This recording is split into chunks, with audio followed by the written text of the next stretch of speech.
Yo, what is going on, you guys? It's your boy King Sanders here, and we are back with another day of sports betting. This is going to be for the NBA Finals, Game 3. I'm super excited to dive into it. We also do have one MLB play today, so it is just going to be for Wednesday, June 8th slate of NBA and MLB action. We do have a pretty good slate of both. I will say I'm recording this very, very late. I'm recording this at about 11:30 in the morning in Central Time on the 8th, and it's just because of the fact that today is my grandma's birthday, so we went out for breakfast. I was having some trouble with, just some of my PC stuff. I don't know why it's giving me so many fits, but I really hope that it doesn't go out soon. But regardless, we do still have a lot of great sports on today, including the NBA Finals Game 3. So we do have two picks from the NBA Finals, just in general. We do have a same game parlay for the NBA Finals that kind of ties into the picks, and I'll talk about that just here in a little bit. And then we do also have one MLB play that I love today. So we have a lot of picks going on. I'll go ahead and do a quick recap as of yesterday. We did end up going 1-1 on the day, pretty much a clean wash, and the reason being is because we did have the Oakland A's plus 1.5, and that was at plus 100 odds. So that one did end up working out for us. They just barely, though. The Braves still ended up winning, but they only ended up winning by 1 run, so it ended up working out for us. Gave us that plus 100. But we did have the under in the Texas and Cleveland game, and we had under 8.5, and they ended up scoring 9 runs combined. Cleveland had 6, and Texas had 3. So the Cleveland really started getting things going early, which was definitely the main issue as to what happened. They really started to swing the bats really well in the first couple innings of the game, and they got a lot of runs. So that one really kind of screwed us. I'm taking a look at it now. There was no runs scored in the 8th or the 9th inning. So literally, if Cleveland does not score in the bottom of the 7th, we win that. So it was a very unfortunate beat. We ended up losing right on the hook. But like I said, I'm ready to dive back into it. I have two NBA plays. And then we do also have a same game parlay that is plus value, and it's almost a lock for me. Like, I love this play so much. So let's go ahead and dive into it. Our first play of the day, we're going to be taking Jordan Poole. We're taking his under 12.5 points at minus 110 odds. Now, if you take a look at it, in his last 2 games versus the Celtics, he's had 17 points and 9 points. So this line is probably pretty accurate. It's literally right in the middle of these two. But I do think that this is a good spot to take the under. And I hate to say it because I do love Jordan Poole. I think Jordan Poole is a very great basketball player.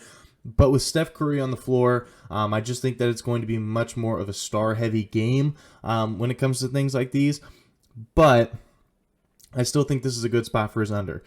If you take a look at last game when he did score 17 points, let's just put this into perspective real quick. So first of all, Jordan Poole hit like a half-court shot, okay? So the odds of him hitting another half-court shot is very, very slim. So let's go ahead. Let's say that one was taken off. He would have finished with 14 points. So he finished 1.5 points above this line, and I don't really foresee that happening again. Another thing that happened in that game, he had a stretch of time where he scored 9 points in a row by himself unanswered. So he went on a 9-0 run by himself. And I don't really foresee that happening once again. I do think that the Celtics would make a little bit better of an adjustment if a guy started to get hot like that again.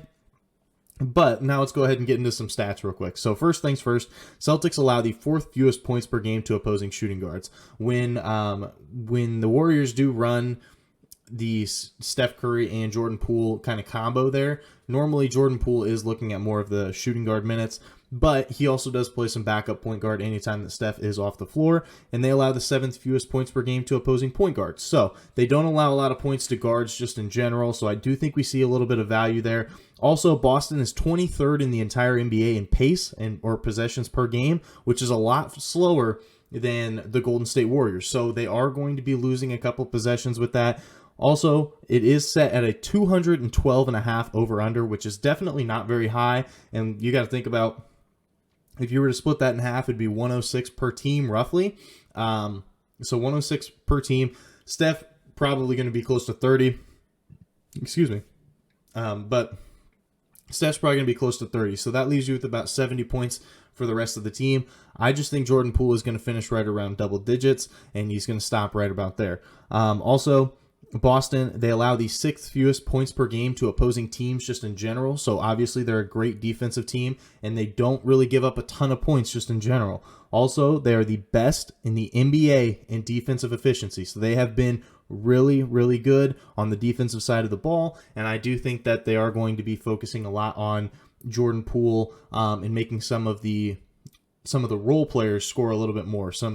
Gary Payton, he's played really good, and I do foresee him coming in and taking some of those minutes too. So I think it's just going to be much more of a star heavy game. I feel like Steph's probably going to have a good game. I feel like Clay, I could definitely see Clay having a big game. I could even see Draymond scoring double digits. So I'm not really sure, but I do think that it is going to be a little bit more of a star-heavy game as opposed to some of the role players. That's kind of the way that the playoffs have worked so far. It's either the role players that do really well or it's the stars that do really well. A lot of times you don't see both. So also Jordan Poole, in his very small career versus the Boston Celtics, he's only gone over twice. So he went over last game. He had 17.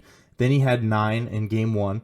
And then in the regular seasons of his career versus the Celtics, he's had 29, 12, 5, and 4. So the 29-point game, there was no Steph Curry. So he was literally, no, I'm wrong about that. Steph Curry played, but he only played like 12 minutes or something. It was something where they were resting him or he was coming back from injury, something along those lines. So he barely played. Jordan Poole was their whole offense in that game. And so him having 29 points is just not going to happen again. Steph Curry is back in the rotation. He's healthy. He's good to go. There's no chance that I just don't foresee Jordan Poole getting nearly as many shot attempts. He was harking them in that game. But so that's going to be our first play of the day. Jordan Poole under 12.5 points at -110 odds. Now for our second play of the day, this one is almost a lock for me. And it's going to be in the same game parlay. I'm just throwing that out there. But we do have Marcus Smart over 3.5 rebounds at -150. I know this is juiced, which is why I'm throwing it into a same game parlay here in just a second. But both teams are obviously great defensively. Just in general, these two teams have been very, very good on the defensive side of the ball. Like I said, it's set at a 212.5 over-under, so definitely not projected to have a whole lot of scoring. And so there is going to be plenty of opportunities for Marcus Smart to be getting these rebounds. He's seen a lot of minutes lately, so I do think that he is going to be able to grab 4 of them for us. He is 9 out of his last 10 to this line, and the only game that he didn't was last game, and he did see a little bit of a reduction in his minutes. I don't foresee that being a common trend. I think that does start to go back up. And also the Golden State Warriors give up the 8th most rebounds per game to opposing point guards, so I think that there's a little bit of value there. But let's get into the same game parlay. I know this video has been long already, but I just think I have a lot of stats to back these plays up. So this is going to be a Marcus Smart same game parlay, but it's +110, and it's almost as close to a lock as it can be for me. I love this play, love it so much. But we're going with Marcus Smart over 3.5 rebounds. He is 9 out of his last 10 to this line, like I said, and all the stats that I had before. But then also Marcus Smart over 3.5 assists. So we're just asking for 4 rebounds, 4 assists from Marcus Smart. In the assist category, he is 8 out of his last 9 to this line, and I foresee that happening once again. I truly do. I think that Marcus Smart is going to be a great playmaker in this game, and hopefully he can get some of the stars like Tatum and Brown going. So I think that this is a great same game parlay for plus value. I would take my odds on that any day of the week. So that's going to be our same game parlay. Marcus Smart over 3.5 rebounds and over 3.5 assists. Now for our MLB play of the day, we're going to be going Houston and Seattle under 8.5 runs at -110 odds. Houston, they are 16-6 to the under at home this year, which is the lowest or like the highest under percentage in the entire MLB. They are also 14-6 to the under as a home favorite. They are 25-10 to the under following a win, which they did just have here recently. They are 34-13 to the under as a favorite in general. And Seattle, they're not necessarily as much of a, for sure, but Seattle is 17-17 to the under on the road, so it is really just a coin flip. And they are 15-13 to the under as a road dog. And Logan Gilbert is going to be on the mound here for Seattle, who has 7 innings pitched versus Houston and has not given up a single run. So I think that gives us a little bit of reassurance. So that's going to be our third and final play of the day. Houston and Seattle under 8.5 runs at -110 odds.